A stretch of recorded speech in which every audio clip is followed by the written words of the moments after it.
Government इतनी असंवेदनशील है कि इन सर्विस प्रोवाइडर्स को 3,000 से 4,000 रुपये कमीशन दे देती है और हमको 1,000 रुपये बढ़ाती नहीं है। अच्छा ये बताइए, लगातार प्रधानमंत्री कहते हैं कि हिंदुओं को मजबूत करना है, हिंदू कमजोर है, तो क्या सारे शिक्षक हिंदू हैं या नहीं, हमारे में हिंदू भी हैं, मुसलमान भी, सिख भी हैं, ईसाई भी, सारे लोग हैं। तो यहाँ पर हम लोग जो हिंदू मुस्लिम वाली बात नहीं आती है, ना यहाँ पर कोई जातिवादी बात। हमारी जात एक है कि हम विशेष शिक्षक हैं, हमारी जात एक है कि हम कर्मचारी हैं। तो हम जातिगत बात ही नहीं करते हैं, हम कर्मचारियों की बात करते हैं, हम शिक्षकों की बात करते हैं कि भाई हमारी बात सुनिए, हमको क्या लेना देना। भाई देखो, ये कहा जाता है कि अंधेरा देखे तो पतिया है, ठीक है।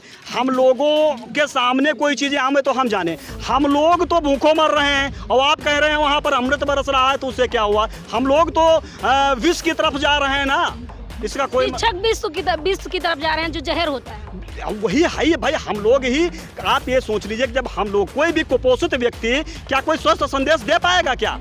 तो हम लोग आज कुपोषण की स्थिति में हैं। हम लोगों को इतना मानदेय नहीं मिल रहा है कि हम अपना और अपने परिवार का भरण पोषण कर सके, केवल खाना खिला सके उनको, उनकी शिक्षा की। मैं प्रियंका इस वक्त दिल्ली के जंतर मंतर पे हूँ। यहाँ विरोध प्रदर्शन चल रहा है। विरोध प्रदर्शन ऐसा जो शिक्षकों का है, वो शिक्षक जो समाज को ज्ञान देते हैं, समाज को अच्छे रास्ते पे चलने की राह दिखाते हैं, आज वही शिक्षक धरना प्रदर्शन कर रहे हैं। इनसे तमाम मामला जानेंगे कि क्यों ये प्रदर्शन कर रहे हैं। तो सर्वप्रथम जो विशेष शिक्षक समग्र शिक्षा अभियान की पॉलिसी में काम कर रहे हैं, उनको कोई भी व्यवस्था बना करके उनको नियमित किया जाए। दूसरी मांग यह है कि चूंकि समग्र शिक्षा अभियान एक केंद्र पोषित योजना है और ये सारे राज्यों में एक समान इसकी सारी व्यवस्थाएं लागू होनी चाहिए। इसलिए गवर्नमेंट से, हमारी इंडिया गवर्नमेंट से, मतलब भारत सरकार से ये आग्रह है कि अपने राज्यों की मॉनिटरिंग करे और मॉनिटरिंग करके इस बात को तय करे कि सारे राज्य समान रूप से वेतनमान अपने विशेष शिक्षकों को दे रहे हैं कि नहीं दे रहे हैं। तो उत्तर प्रदेश की क्या कंडीशन है? आप लोग यूपी की बात कर रहे हैं, क्या बराबर नहीं है सबकी? उत्तर प्रदेश में बहुत ही कम मानदेय, 15,950 रुपये मानदेय हम लोगों को प्राप्त हो रहा है, जो कि मानदेय बहुत ही कम है। इतने मानदेय में हम लोग अपने परिवार का भरण पोषण भी नहीं कर सकते हैं। इसमें कोई संशय की स्थिति नहीं है, इसमें कोई बहुत अतिशयोक्तिपरक बात हम नहीं कर रहे हैं, बिल्कुल जेन्युइन बात है। आप किसी से भी पूछ लेंगे, सारे लोग अपनी वेदना से पीड़ित हैं और हम लोग चाहते हैं कि कम से कम हम लोगों को कुछ न किया जाए तो सम्मानजनक जीवन जीने लायक बना दिया जाए।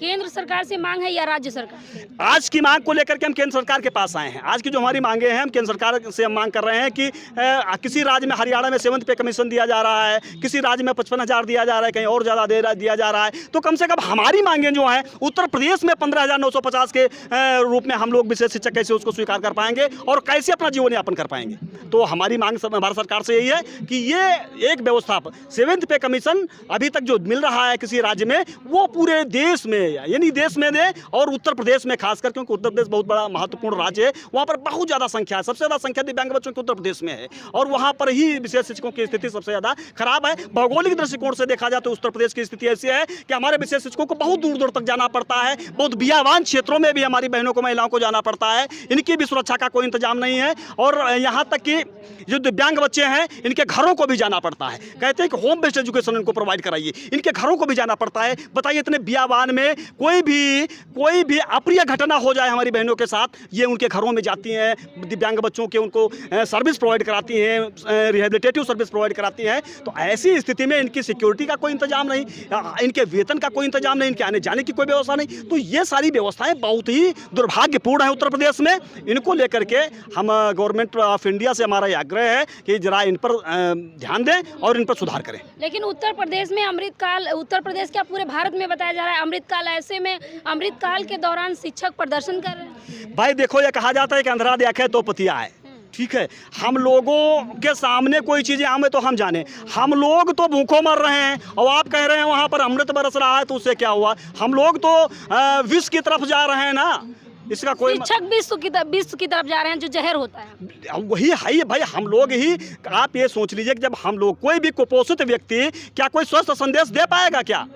तो हम लोग आज कुपोषण की स्थिति में हैं। हम लोगों को इतना मानदेय नहीं मिल रहा है कि हम अपना और अपने परिवार का भरण पोषण कर सकें, केवल खाना खिला सकें, उनको उनकी शिक्षा की व्यवस्था करा सकें। ऐसा भी नहीं हो रहा। तो कुपोषण, राशन तो फ्री मिल रहा है ना? तो राशन हमको भी नहीं मिलता, हम उसकी भी श्रेणी में नहीं आ रहे हैं। राशन उसको मिलता है जो 10,000 रुपये के नीचे जिसका मानदेय हो। हम लोग 15,000 पाते हैं, कहते हैं इसमें तुम हो नहीं। पीएफ उसका करता है, करें आप पीएफ की भी श्रेणी में नहीं आ रहे हो, यानी जहाँ पर हमको लाभ वाली बात है उसमें करें आप बहुत बढ़िया हो, और जहाँ पर वैसी कोई सुविधा देना वहाँ वहाँ पर तो उनके हाथ खड़े ही हैं। तो हम लोग किसी श्रेणी में हैं नहीं, न जमीन के हैं न आसमान के हैं। योगी मोदी पे भरोसा नहीं है क्या? हमने भरोसे की बात है नहीं कि भरोसा लेकर तो मोदी जी पर यहाँ आए हैं।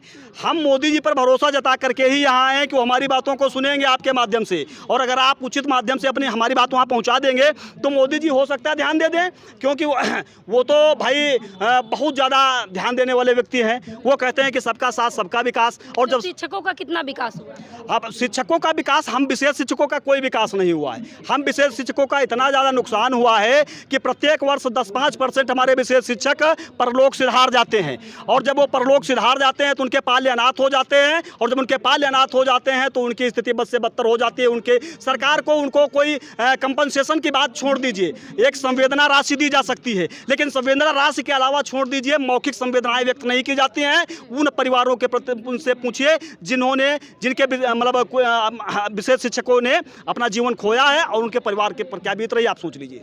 कितने शिक्षक होंगे, उनकी संख्या कितनी है जो दिव्यांग बच्चों को पढ़ा रहे हैं आप जैसे? 2300 लोग आज की डेट में पढ़ा रहे हैं, और करीब 500-600 लोग हमारे सेवा प्रदाता के माध्यम से। अब इन्होंने एक नया फंडा अपनाया है कि देखिए आप लोग हो हल्ला करते हैं, जंतर मंतर पे धरना करते हैं, दिल्ली में इको गार्डन पे धरना करते हैं, आप लोग धरना प्रदर्शन करते हैं, इसलिए हम आपको इस लायक नहीं रखेंगे धरना प्रदर्शन करें। अब वो कह रहे हैं कि हम सेवा प्रदाता के माध्यम से नई नियुक्ति करेंगे। आपको अपनी बात कहनी, आप ठेकेदार से कहिए जाकर के, आप हमसे बात नहीं कह सकते हैं। आपको जो सर्विस प्रोवाइडर है आप उससे बात कहिए जाकर के। तो अब हम सर्विस प्रोवाइडर से बात कहने जाएँ, सर्विस प्रोवाइडर कहेगा कि आप हटिए, हम दूसरे को ले लेंगे, 1 लाख रुपया लेकर के हम उसकी नियुक्ति कर लेंगे। गवर्नमेंट इतनी असंवेदनशील है कि इन सर्विस प्रोवाइडर्स 3000 से 4000 रुपए कमीशन दे देती है, और हमको 1000 रुपए बढ़ाती नहीं है। अच्छा ये बताइए, लगातार प्रधानमंत्री कहते हैं कि हिंदुओं को मजबूत करना है, हिंदू कमजोर है, तो क्या सारे शिक्षक हिंदू हैं या नहीं, हमारे में हिंदू भी हैं, मुसलमान भी, सिख भी हैं, ईसाई भी, सारे लोग हैं। तो यहाँ पर हम लोग जो हिंदू मुस्लिम वाली बात नहीं आती है, ना यहाँ पर कोई जातिवादी बात। हमारी जात एक है कि हम विशेष शिक्षक हैं, हमारी जात एक है कि हम कर्मचारी हैं। तो हम जातिगत बात ही नहीं करते हैं, हम कर्मचारियों की बात करते हैं, हम शिक्षकों की बात करते हैं कि भाई हमारी बात सुनिए, हमको क्या लेना देना, हमको ना हिंदू से लेना ना मुस्लिम से लेना। हमारी जाति सिर्फ विशेष शिक्षकों का कल्याण कर दीजिए, बाकी अवधारणा से आपके हमको कोई मतलब नहीं।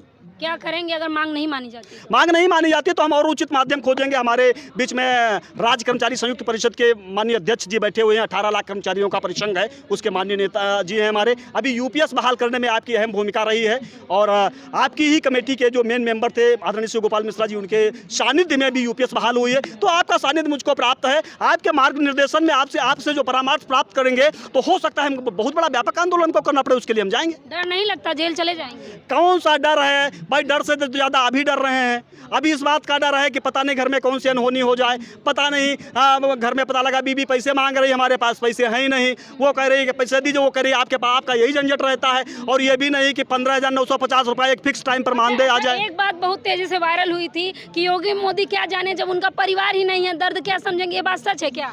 देखिए मैं इस पर कोई टिप्पणी इसलिए नहीं करूंगा कि ये व्यक्तिगत मामला है, और किसी भी हम चूंकि राज्य कर्मचारी के श्रेणी में आते हैं तो हम व्यक्तिगत सरकारों पर, व्यक्तिगत किसी एंटिटी पर हम कोई हस्तक्षेप नहीं करते हैं, ना कोई टिप्पणी करते हैं। ये उनका मामला है। हो सकता है ऐसा नहीं है, जैसे परिवार नहीं है तो परिवारों की संवेदना तो होनी ही चाहिए। ऐसा नहीं है कि उनके और भी तो कोई होगा, केवल बच्चों से ही परिवार नहीं काउंट किया जाता है। परिवार में बहन है, भाई है, ये सारे लोग भतीजे हैं, ये भी परिवार की श्रेणी में आते हैं। अगर समाजशास्त्र की परिभाषा को आप देखेंगे तो जब समाजशास्त्रीय दृष्टिकोण के आधार पर यह तो ये नहीं कहा जा सकता कि इनके परिवार नहीं है, परिवार सबके है, लेकिन परिवार को पोषण करने की जो आपकी विचारधारा है वो कितनी स्ट्रांग है, ये बात सोचनी है। आपको क्या लगता है कि परिवार को पोषक की विचारधारा है कि नहीं योगी मोदी? भाई मुखिया मुख सो चाहिए खान पान को एक, पालई पोसई सकल जग तुलसी सहित विवेक। मैं मुखिया से हमारी यही निवेदन है, यही आग्रह है कि आप जो मुखिया होता है वो सारे लोगों को देखता है, ऐसा नहीं है। अभी एक अधिकारी महोदय हमसे कहने लगे कि देखिए 5 उंगलियां जो होती हैं एक समान नहीं होती हैं,